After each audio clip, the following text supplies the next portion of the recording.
Thank you very much, Mr. Speaker, sir, for giving me this opportunity to take part in the discussion.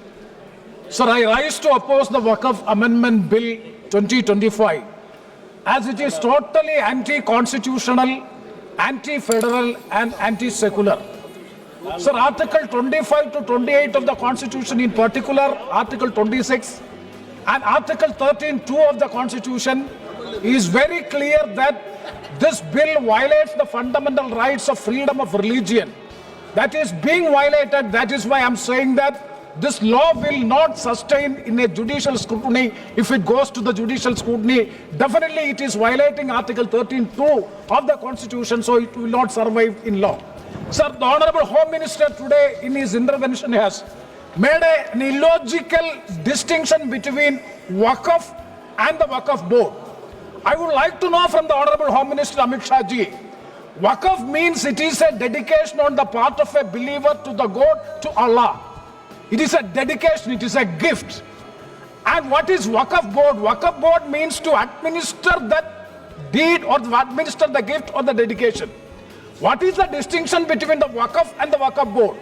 If Waqf is religious, in order to administer, a body is constituted to administer that Waqf, definitely that will also come within the purview of the religious function.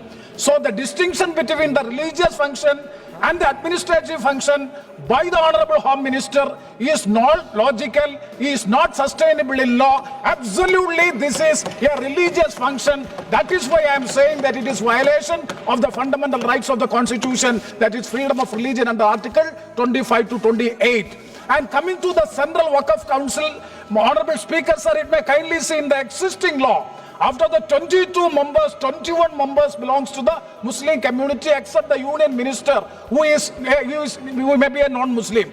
And in the new amendment bill, it has been reduced to a minimum of 10 number of persons out of the 22. That means the Muslim community is losing their majority, and further it is making mandatory that two non-Muslim members shall be there in the Waqf Council, and further the chief executive officer is also can be a non-Muslim. My simple question to the Honorable Home Minister is regarding, he has made a distinction. I would like to know that what about the Devasam and the Devasam Board?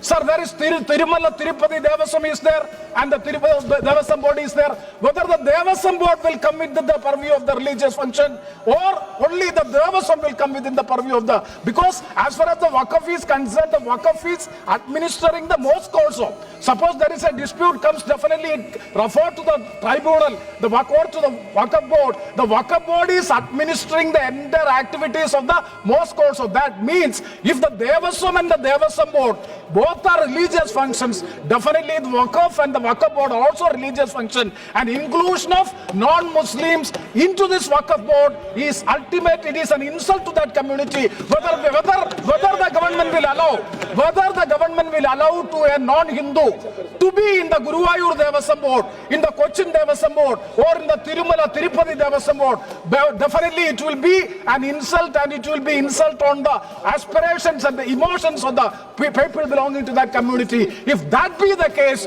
why you are making such a provision so as to insult the sentiments of a community in India? That is why we are saying that it is targeting a particular community to deviate from the mainstream and to divide the people on the basis of the religion and thereby getting political advantage out of it. That is why politically also we are strongly opposing this bill, and I am not going to other bills, other provisions of the bill. Sir, so many amendments which I have given, I may be given time so as to explain it. Sir, principles of natural justice. You are always talking of section 32 of the original act, details of the powers and functions. And in section 32(2)(e), the Waqf Board, before giving any direction regarding the Waqf, the board should give the affected parties an opportunity of being heard. That is the present bill.